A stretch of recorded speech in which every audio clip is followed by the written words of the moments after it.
monts des Ouled Yacoub, on traverse la pinède de Temza.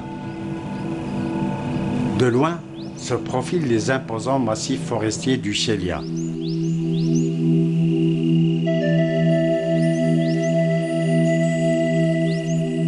Des hautes plaines de Bouhmama surgit le mont du Chélia et ses luxuriantes forêts de cèdres de l'Atlas. Ras Keltoum, ou le pic du Chélia, culmine à plus de 2300 mètres d'altitude. Du sommet du Chélia, on surplombe les Aurès.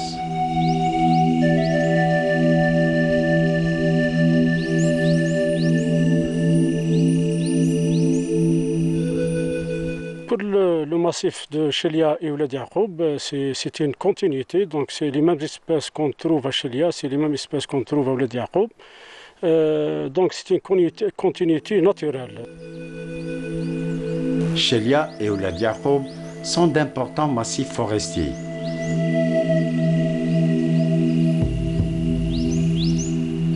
Le patrimoine forestier il est estimé à 146 000 hectares à travers les massifs de la wilaya. C'est essentiellement une pinède, je pourrais dire de 85%, plus 15% de cédrés, plus d'autres espèces accompagnatrices comme des espèces rares et endémiques comme le genévrier, comme l'érable, comme le if. En altitude, le cèdre s'associe à des reliques glaciaires.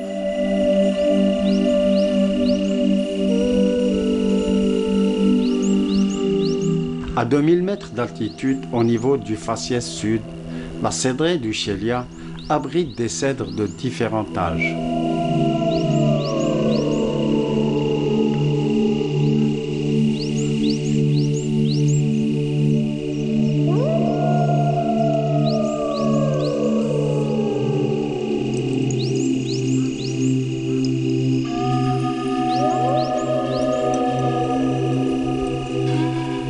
Cette cédrée est ponctuée de nombreuses pelouses. Le cèdre se densifie au niveau des ravins et ravines.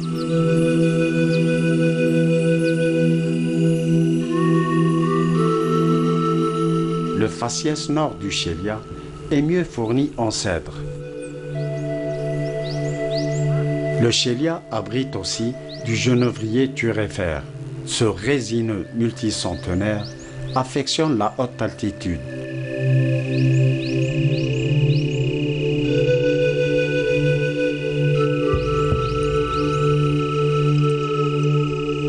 Ce vieux sujet a subi des mutilations. Certains de ses rameaux ont été coupés.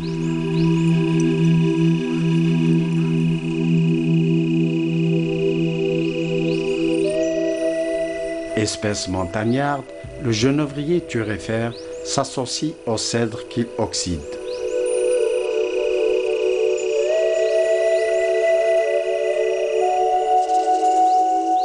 La végétation évolue en fonction des étages.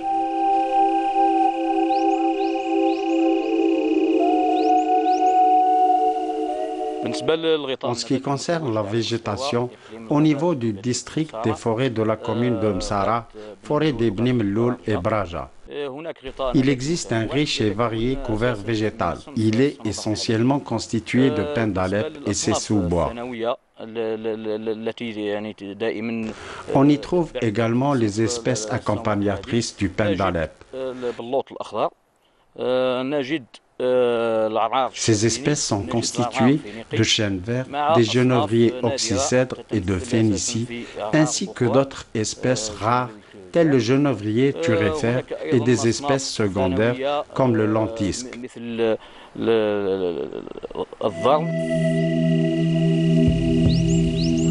Le couvert végétal évolue d'une manière disciplinée. Chaque étage bioclimatique renferme la végétation correspondante. La qualité des sols ainsi que l'exposition sont également des éléments déterminants des différents biotopes existants. Du flanc nord du Chélia et sa cédrée, on passe à la forêt de pins d'Alep de Yebous et sa curieuse population de Shenzhen.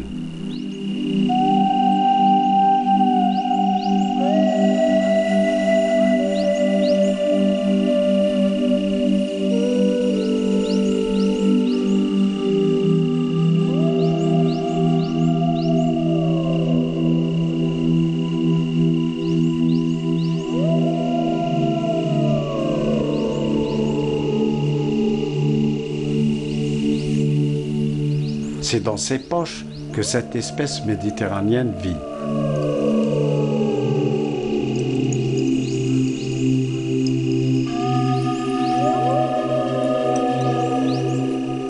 De son nom latin Quercus faginea, le chêne de Yabous dispose de petites feuilles presque similaires à celles du chêne vert. Il s'agit là du seul et unique habitat du chêne au niveau des Aurès. À Yabous, le chêne dispute de minces terrains au chêne vert et pin d'Alep.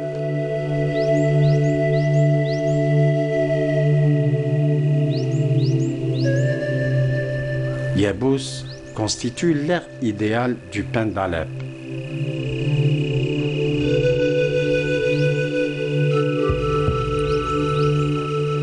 Le flanc nord du Chélia renferme de riches biotopes où évoluent cèdres, ifs et érables. C'est surtout au niveau des ravins et talwegs que ces espèces accompagnent le cèdre.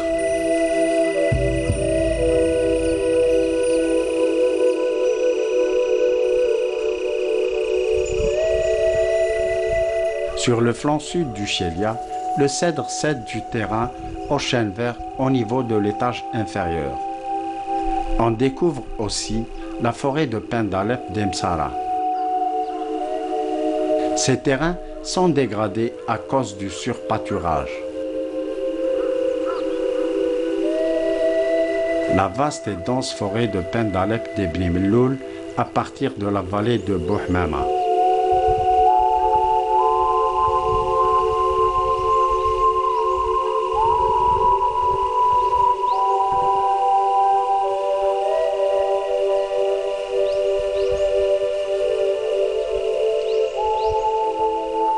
Plus au sud, l'aridité se manifeste avec acuité. Oued Mellego et ses parages sont peuplés de pin d'Alep et ses sous-bois, l'alpha et l'armoise. Ces défilés de massifs boisés sont traversés par de nombreux oueds, ravins et cascades. Il s'agit surtout des Oued Mellego et celui de Fethallah.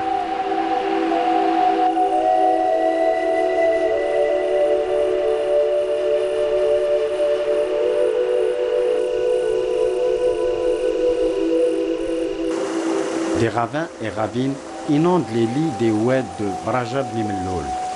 Il s'agit également de l'aire du pin d'Alep et ses sous-bois.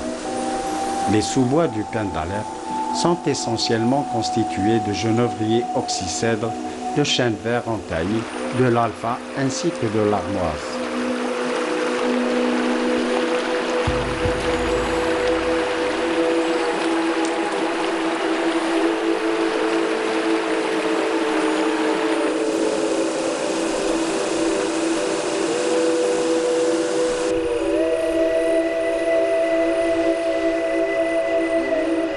Au sud des Brajab Nimelloul, le climat aride y est dominant. À Tibalaïn et Khayran s'imposent les oasis. On est aux portes du Sahara.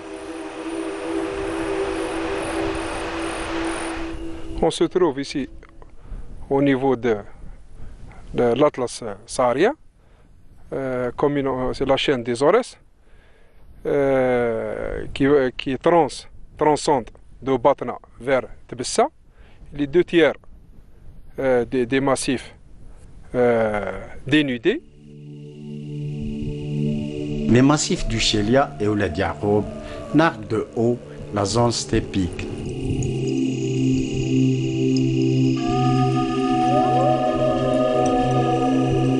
La zone de forêt, c'est une zone de parcours steppique. C'est suite à la dégradation. C'est le dernier étage de strates dégradées, d'où l'apparition des espèces, l'alpha et l'armoise, qui sont dominantes. À vol d'oiseau, on passe de la cédrie, de Ouled Yacoub, par la pinède de la zone de L'Gila, Hammam Salhin, au plateau massif, jusqu'à le dernier strate herbacé, l'alpha et l'armoise. La plaine de Temza renferment l'alpha et l'armoise.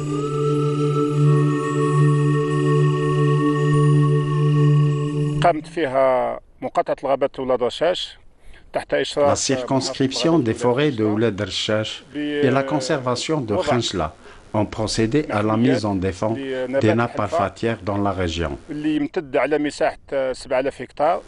Cette mise en défense concerne 7000 hectares.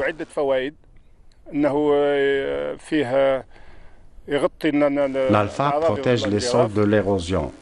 L'alpha contribue aussi à l'essor des cheptels ovins.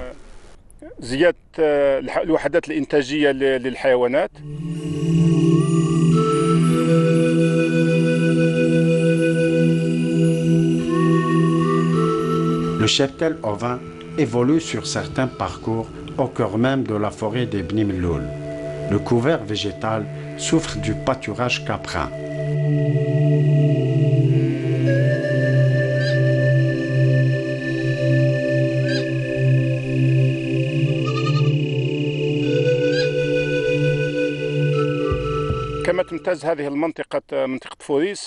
La région de Fouris renferme d'importants pistachiers de l'Atlas.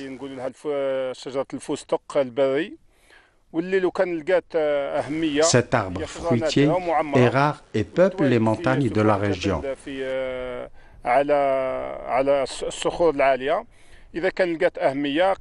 Le pistachier nécessite des greffes pour qu'il puisse devenir comestible. Sa mise en valeur permettra de mettre fin à l'importation du pistachier.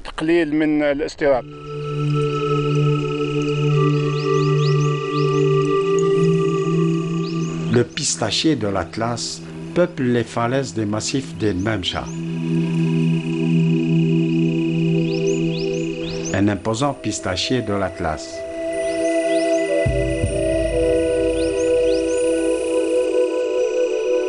Les fruits du pistachier de l'Atlas sous forme de baies.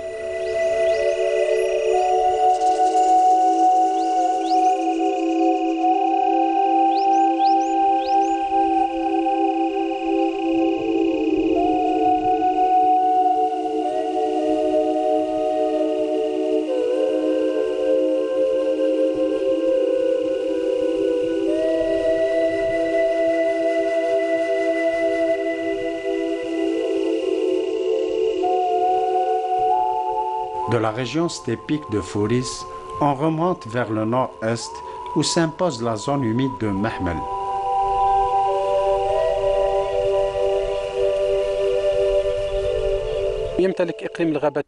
La circonscription des forêts de Mahmel renferme l'une des zones humides de Khenchla. Il s'agit de la Sebkha de Mahmel. En période d'inondation, la zone humide atteint les 600 hectares. C'est une zone humide au milieu aride.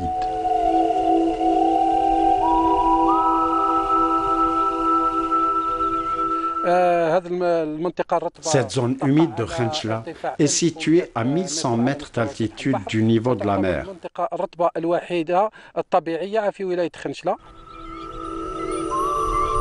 La zone humide de Mahmel est de type continental. Celle-ci renferme une riche biodiversité floristique et surtout avifaunistique.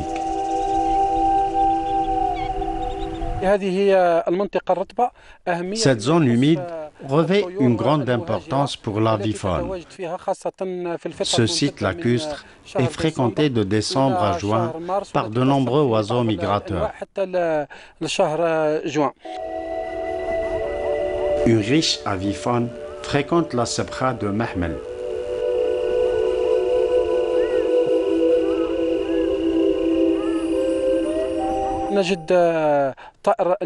Parmi ces oiseaux migrateurs s'impose le flamand rose. Les flamands roses s'apprêtent à quitter le lac.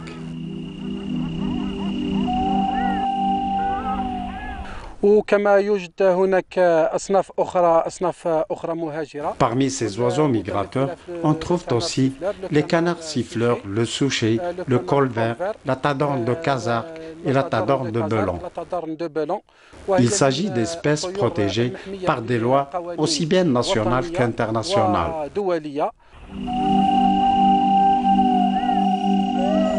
Toute cette avifaune migratrice fréquente la zone lacustre de Mehmel aux eaux usées riches en nutriments.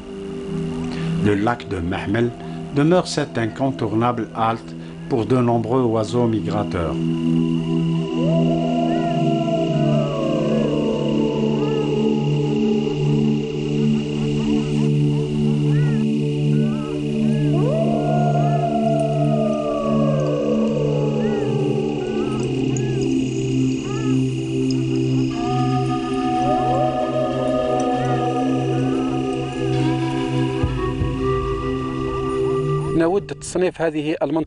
Nous espérons que cette zone humide soit classée. On compte aussi aménager ce site lacustre en l'équipant de miradors pour permettre aux universitaires d'inventorier l'avifaune de cette halte. La zone humide souffre de nombreuses pressions anthropiques.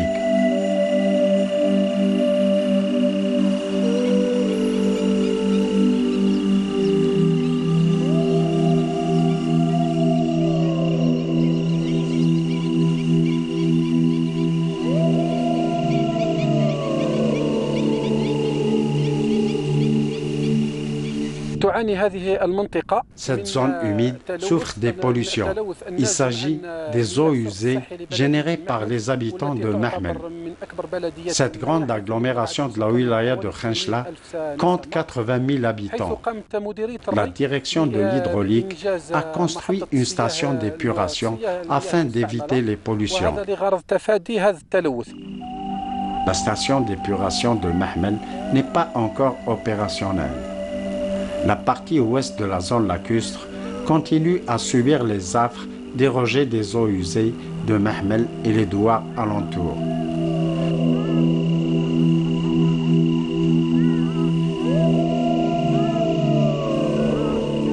Certaines habitations de Mehmel côtoient de près le plan d'eau.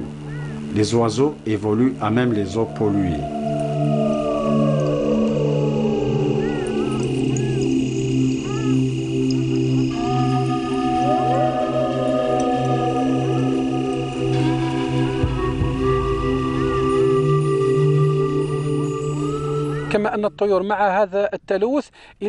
Malgré la pollution des eaux, les oiseaux fréquentent cette zone où abonde la nourriture.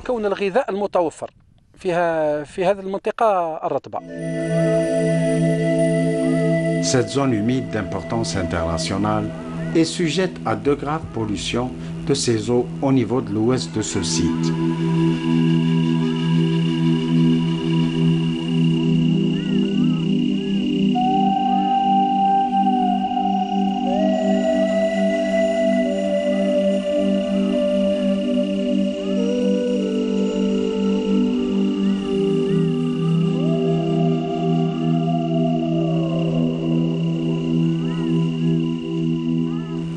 Malgré ces pollutions diverses, la zone humide de Mehmel abrite un assez riche couvert végétal.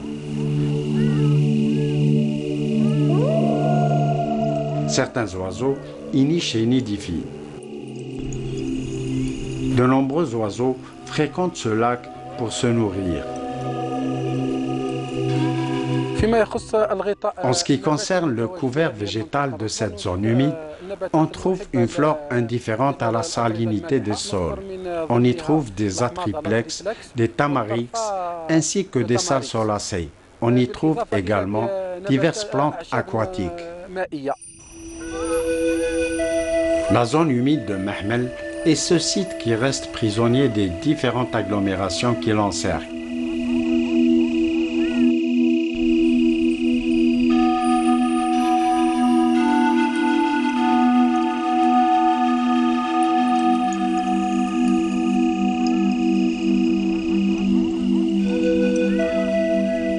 Malgré les pollutions diverses dont il est victime, le lac de Mehmel renferme encore une riche biodiversité floristique et surtout avifaunistique.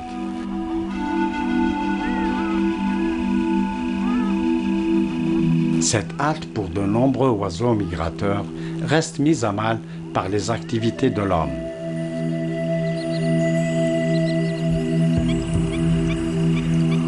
Jusque-là, celle-ci semble inébranlable. Comment éviter à ce site toutes ces pollutions? De la zone lacustre de Mehmel et sa zone aride, on regagne les massifs du Chélia.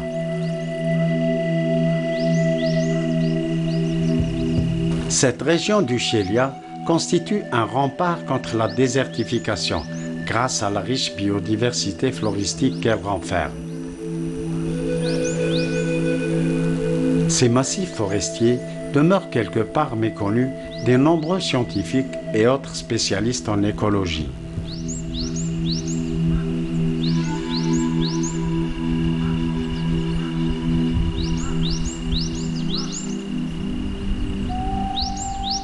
Donc en parlant de la wilaya de Khalchla, on parle d'une wilaya forestière par excellence.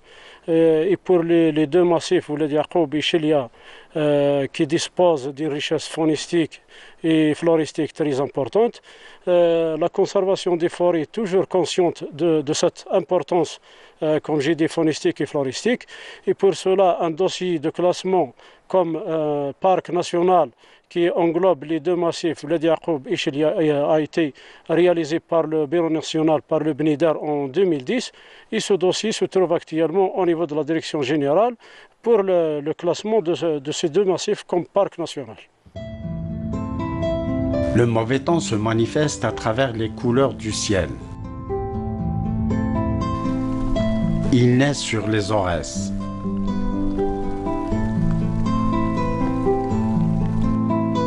L'écologue Yassine nous parle de la biodiversité au niveau des Aurès.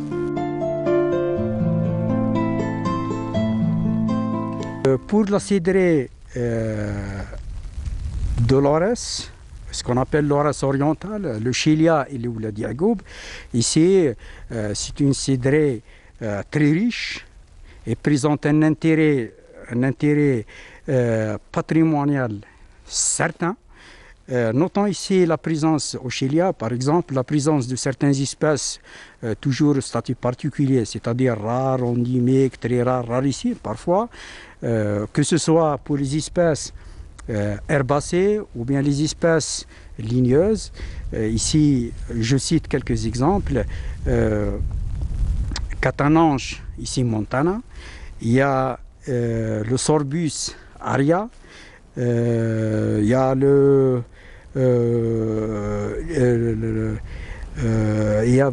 Viola Mombiana. À Ouled Yacoub, il y a Cripis foriliana qui n'a pas été revu depuis Fort. Fort, c'est un botaniste français. Et puis, un peu au sud, il y a une autre espèce qui mérite d'être étudiée un peu, et même elle est signalée la première fois au Jebel Mehmel, c'est Salvia balancée, endémique des Aurès. Il s'agit de riches biotopes.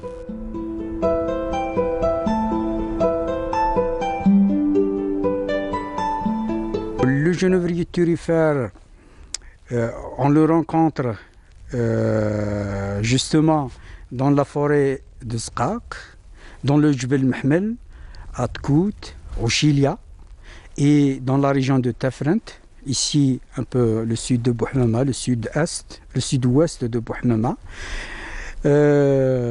Cette espèce, c'est vrai, elle souffre c'est-à-dire d'un déficit de régénération, mais néanmoins la régénération elle existe, mais elle est un peu elle est déficitaire, c'est-à-dire elle est insuffisante pour reconstituer effectivement des peuplements denses en thurifères.